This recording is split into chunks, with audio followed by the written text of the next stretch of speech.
The Cosmic Celebration Database lists human family reunions as peak happiness events. Part 1. Doctor stood before the Council of Cultural Preservation with her 4 arms trembling slightly. She had spent 10 years of her life on this research, and now the data on her holographic display looked almost absurd. Her mantis-like head tilted as she watched the council members lean forward in their seats, their various forms of eyes widening at what they saw. "The results are," she said, her translator converting her clicking speech into standard Galactic. "I have analyzed celebration data from 47,000 species across 200,000 worlds. The database measures biochemical happiness markers, social cohesion metrics, and long-term psychological benefits. And the conclusion is clear." Whose crystalline body reflected the light in sharp angles made a sound like breaking glass. It was laughter, but not kind. "You cannot be serious, researcher." Pulled up the rankings. At the top of the list, highlighted in yellow, sat a single entry: human family reunions. The happiness rating was 99.8 out of 100. "I questioned it myself," admitted. "I recalibrated the instruments 17 times. I removed outliers. I checked for cultural bias in the algorithms. The data does not change. When humans gather with their extended family groups, they experience happiness levels that exceed almost every other celebration in the known galaxy." Ambassador, the human representative, sat quietly in her seat. She looked more confused than proud. Next to her, Dr. Kelvin, a human anthropologist the council had invited as a consultant, was trying not to smile. His body pulsed with orange light, a sign of dismissal. "This must be a mistake. Family reunions are not sacred ceremonies. They serve no reproductive function. They fulfill no genetic imperative. Most species barely register emotional response to such mundane gatherings." "That is precisely what makes this interesting," said. She brought up comparison data. "The experience peak happiness during their Spawning Lights Festival, which triggers biological imperatives for reproduction. The My Own people measure highest satisfaction during our solitary contemplation periods, which align with our neural development cycles. The reach euphoria during hive mind synchronization, a genetically programmed necessity for their survival." She paused and gestured at the human data. "But family reunions, they have no formal structure. Many humans complain about attending them. They require significant resource expenditure for no immediate survival benefit. There is no universal tradition that all humans follow. And yet, participants show sustained happiness increases lasting months after these gatherings. Nothing else in the database comes close." A representative, his form covered in sensor arrays that served as his hive's extended consciousness, clicked his mandibles. "Perhaps humans are simply easily pleased." "No," said firmly. "I tested that hypothesis. Humans show normal to below-average happiness responses to most standard celebrations. Their wedding ceremonies rank mid-tier. Their religious festivals vary widely. Their cultural holidays are enjoyable but not exceptional. Only family reunions produce these extraordinary results." Ambassador finally spoke up. "I'm not sure what you want me to say. Family reunions are just normal for us. You get together with your relatives, eat too much food, catch up on everyone's lives, and go home. That's it." "But why do they make you so happy?" asked a whose gaseous form shimmered in its containment field. "What purpose do they serve?" Opened her mouth, then closed it. She looked at Doctor for help. The anthropologist stood and nodded respectfully to the council. "It's hard to explain because it feels so natural to us. Family reunions are about connection. They're about seeing people you care about but don't get to see often. It's about remembering shared history and making new memories." "But you have communication technology," pointed out. "You can contact these family members whenever you wish. Why does physical presence matter so much?" "It just does," said, then realized how inadequate that sounded. "There's something about being in the same space, hugging someone, seeing how the children have grown, sitting around a table together. Screens aren't the same. Watched the exchange with fascination. The human couldn't articulate why this mattered. It simply did. That was somehow important. She pulled up more data. I have documented several patterns. First, humans maintain strong emotional bonds across vast distances and long time periods. Second, these bonds persist even when family members have significant disagreements or different life paths. Third, the happiness spike occurs regardless of the reunion's size or duration. A gathering of 10 relatives produces similar results to a gathering of 100. A weekend produces similar effects to a week. This is irrational, insisted. Emotion without purpose is evolutionary waste. Unless the emotion is the purpose, suggested A, whose tentacles swayed thoughtfully.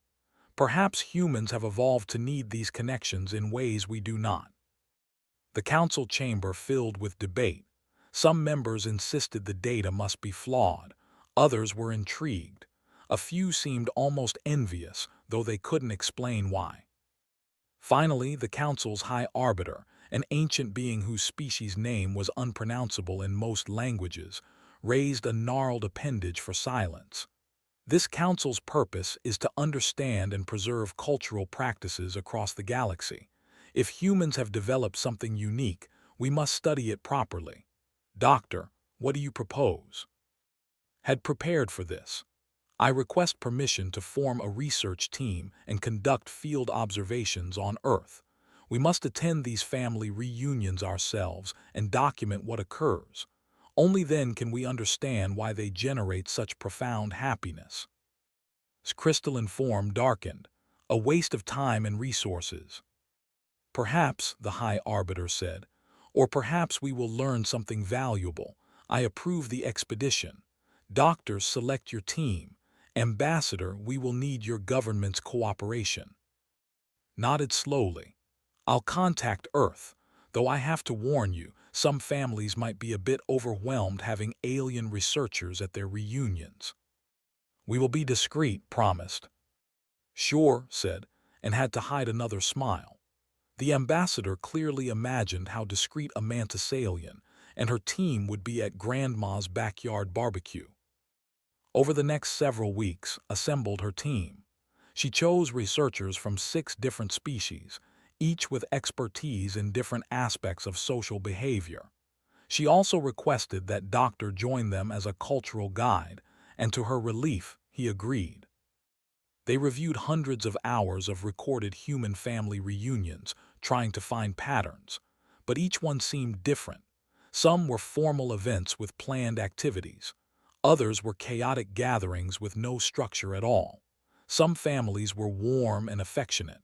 Others seemed to bicker constantly, yet still appeared happy to be together. I don't understand, said a young researcher named. They argue about politics, about child-rearing, about who makes the best dessert. They dredge up old grievances. They tease each other mercilessly. Why is this pleasurable? Thought about it. Because they care enough to argue. Because the teasing comes from a place of love. Because old grievances mean shared history. I know it sounds strange, but conflict within families isn't always bad. It means you're safe enough with each other to disagree. Recorded every word.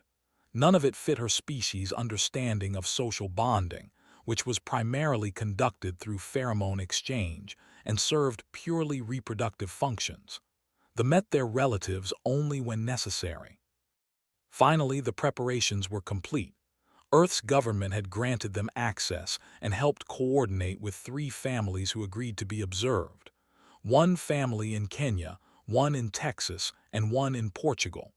3 different continents, 3 different cultures, all human. As their ship entered Earth's atmosphere, reviewed her instruments one final time. She was a scientist.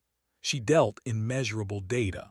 But a small part of her wondered if the most important things they would observe might be impossible to quantify. The ship landed in a clearing outside Nairobi. In 2 days, the family reunion would begin, bringing together 4 generations from across Kenya and beyond. 68 humans would gather to eat, talk, and simply be together. Checked her recording equipment and stepped out into Earth's warm sunlight. Somewhere in this gathering, she would find the answer. She had to. The galaxy's most comprehensive database on happiness couldn't be wrong. What she didn't know yet was that understanding the answer and accepting it were two different things entirely. Part 2. The family home sat on 5 acres of red earth outside Nairobi. From her observation post near the tree line, watched vehicles arrive throughout the morning. Cars, trucks, even a bus that had been chartered to bring relatives from the coast. The humans spilled out and immediately began embracing, shouting, laughing. Sensor readings are spiking already, noted the researcher.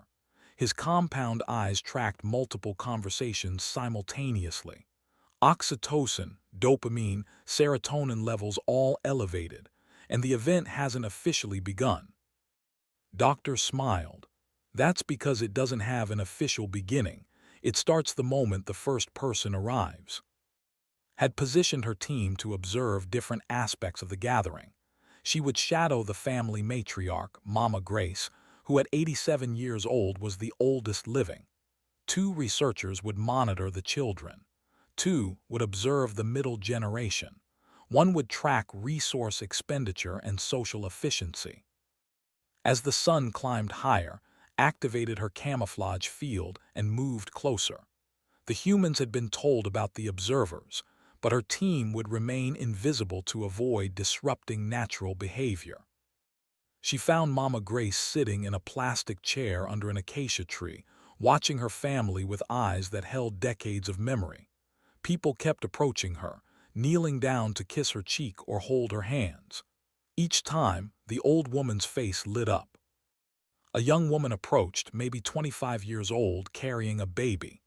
"Bibi," she said, using the Swahili word for grandmother. "This is your great-granddaughter. She's 3 months old now." Watched as Mama Grace reached out with trembling hands. The young woman placed the baby in those aged arms, and the old woman's eyes filled with tears. She said nothing for a long moment, just looked at the infant's face as if memorizing it. "She has your mother's eyes," Mama Grace finally whispered. "My daughter's eyes. I see 4 generations when I look at this child." Instruments registered the happiness spike, but she also saw something her instruments couldn't fully capture, the weight of time made visible in that moment, past and future meeting in present touch. Across the compound, the researchers were struggling. The report came through on her communicator: total chaos, no central organization, 17 simultaneous conversations, children running between groups with no oversight, adults moving randomly between tasks, peak inefficiency, yet happiness markers remain inexplicably high. Clicked her amusement. Stop measuring efficiency and start measuring something else. What? I'm not sure yet, keep observing. The day unfolded in what seemed like disorder but held hidden patterns. 3 generations of women worked in the outdoor kitchen, preparing mountains of food. They argued about spices, laughed at old stories, and taught the youngest members how to cook traditional dishes. The knowledge passed through hands that had passed it down for a century. The men gathered around a half-built structure, ostensibly to help finish it, but mostly to talk and joke. Teenagers who had claimed to be too cool for family events found themselves caught up in games with younger cousins, laughing until they couldn't breathe. Noticed everything.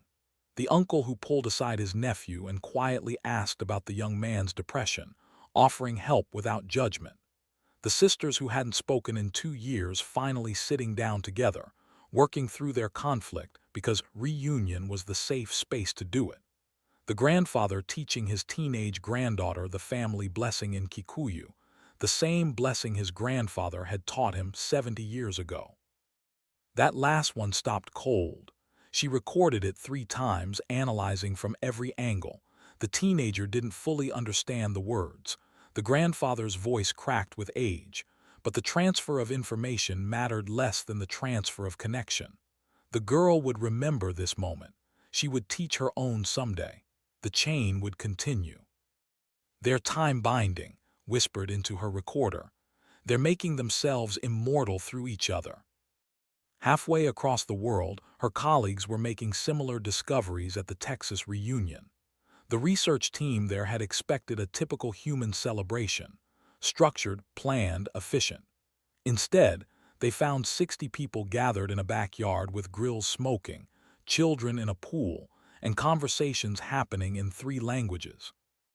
The researcher, whose gaseous form was contained in a mobile field generator, struggled to understand.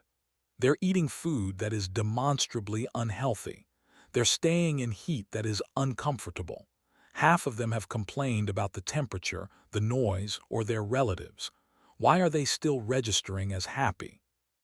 The answer came from watching a teenage girl who had been sullen all morning, insisting she didn't want to be there.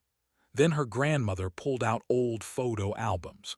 Within minutes, the girl was surrounded by relatives, all of them pointing at pictures and telling stories. The sullen expression melted into wonder. "Look, that's you when you were 3. You insisted on wearing that princess dress every day for 6 months.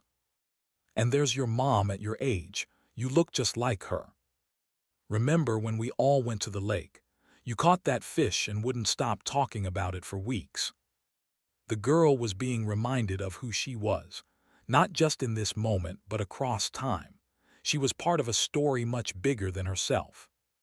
In Portugal, the smallest reunion was happening. Only 15 people, a family scattered by diaspora and economic necessity. They hadn't all been together in 15 years.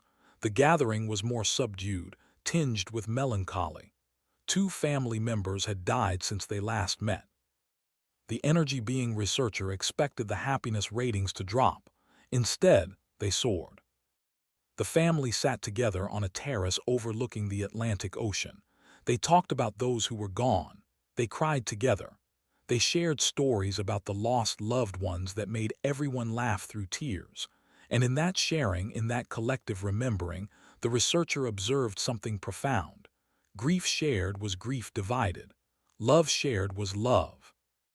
"We hold them alive in our memory," one man said.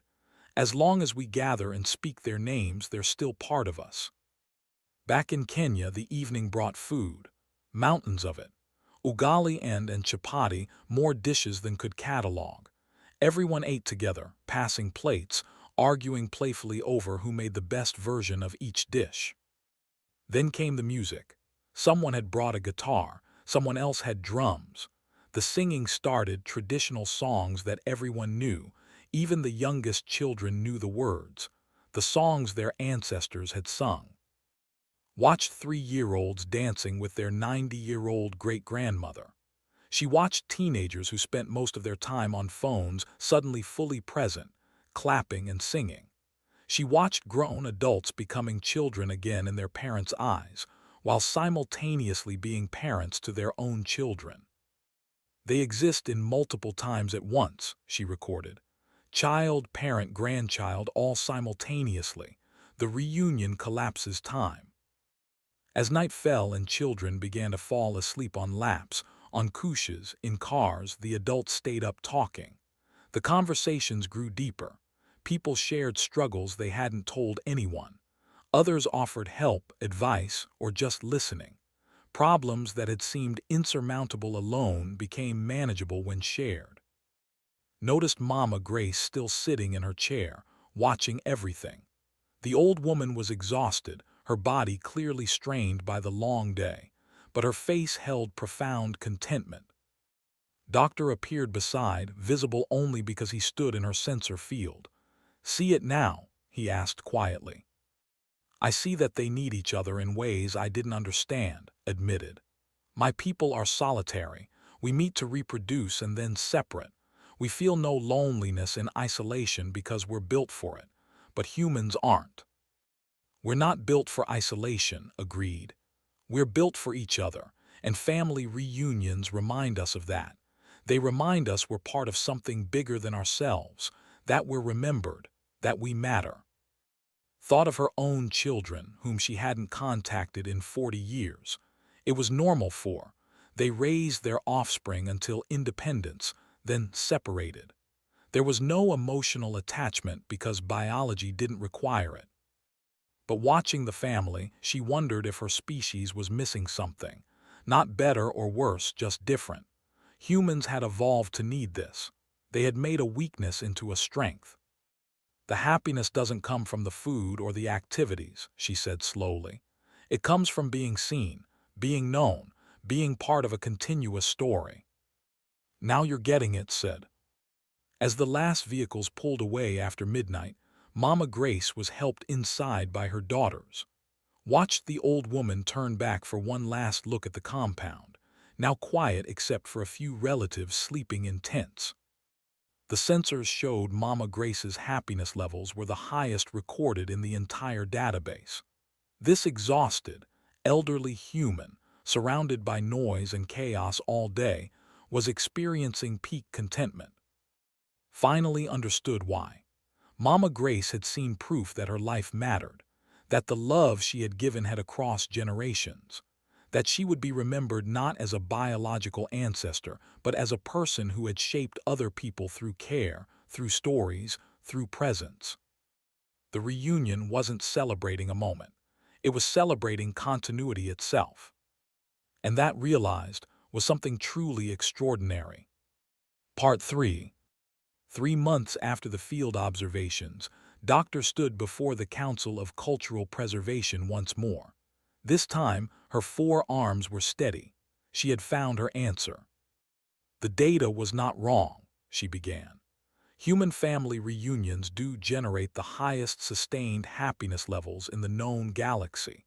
But understanding why requires understanding something fundamental about human evolution and consciousness.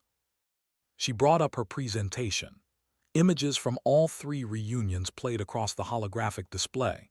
Children laughing, elders being embraced, food being shared, tears being shed. Most species achieve continuity through biological programming. They are driven by reproductive imperatives. The crystalline beings have lived so long that continuity is automatic. The hive species maintain constant connection through neural networks. Humans have none of these advantages. Form pulsed with impatience. Then their attachment to family reunions is simply compensation for evolutionary inadequacy. No, said firmly. It's an evolutionary achievement, let me explain. She pulled up neurological data. Humans are individually conscious in a way that creates existential isolation. Each human experiences reality alone inside their own mind. They are born, live, and die as singular beings. This could lead to profound loneliness and despair.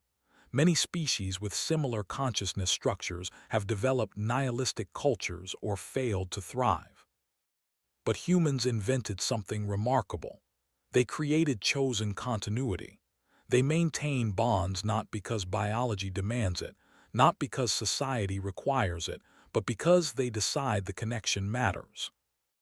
Ambassador watched the presentation with growing understanding. She had never thought about family reunions in these terms before. Continued. Family reunions serve multiple functions that address human psychological needs. First, they provide proof of impact. Humans fear that their lives are meaningless. When they see children they helped raise now raising their own children, they see evidence that their existence mattered. They are part of a chain. She showed footage of Mama Grace holding her great-grandchild. This woman sees 4 generations when she looks at that infant. She sees her own mother's eyes, her daughter's eyes, her granddaughter's eyes, and now her great-granddaughter's eyes. She has created a form of immortality. The council members leaned forward. Evan's dismissive pulsing had stopped. Second, reunions provide identity anchoring. Humans construct their sense of self through relationships and shared memory. When families gather and tell stories, they're reminding each other of who they are. The sullen teenager who didn't want to attend suddenly remembers she's part of a story that began before her birth and will continue after her death. That gives meaning to her temporary existence. Smiled had truly understood. Third, and perhaps most important, Reunions demonstrate that love persists across separation. Humans are scattered across distances. They live separate lives. They could easily forget each other, but they choose not to.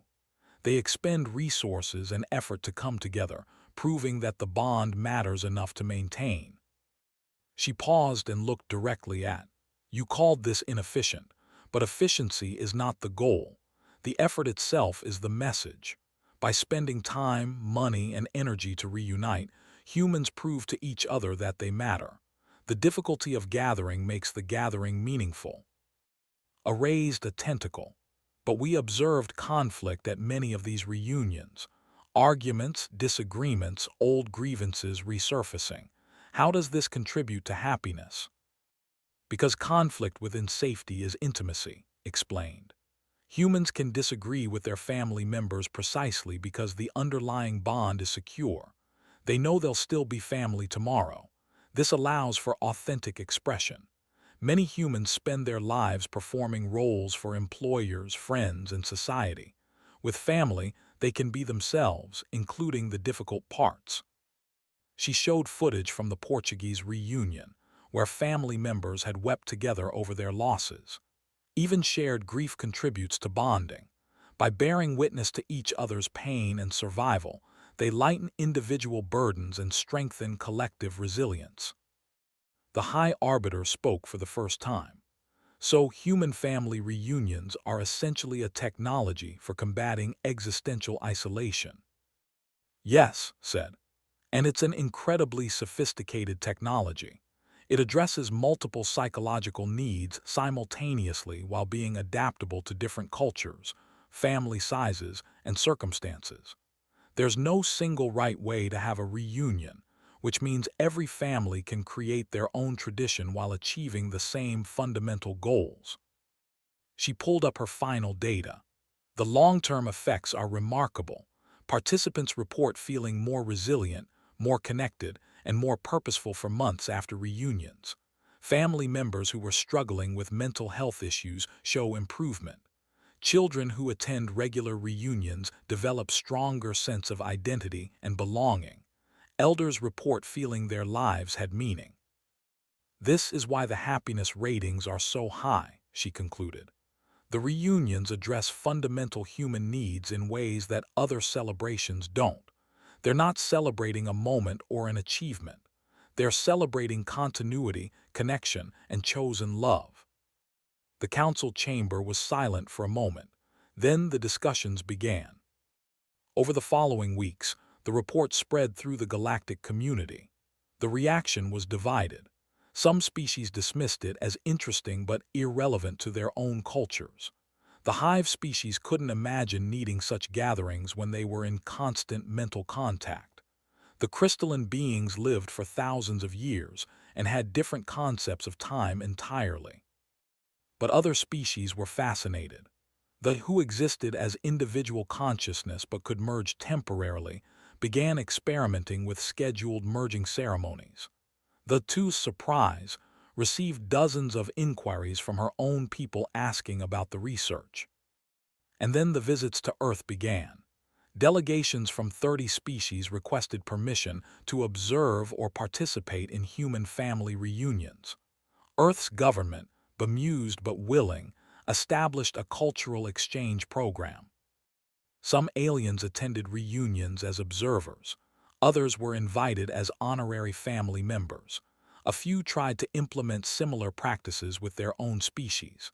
The results varied, but one thing became clear. You couldn't manufacture what made reunions powerful. The voluntary nature, the choice to show up and be vulnerable, was integral to the experience. Doctor found herself changed by the research. She couldn't stop thinking about her own children. She had 3 offspring, raised them to independence as custom demanded, then separated. She hadn't contacted them in decades. This was normal. This was biology. But was it enough? She sent a message to her eldest daughter, then to her 2 sons, and the messages were awkward. She wasn't sure what to say. I observed human family reunions and thought of you seemed inadequate. To her surprise, all 3 responded. They were curious about her research.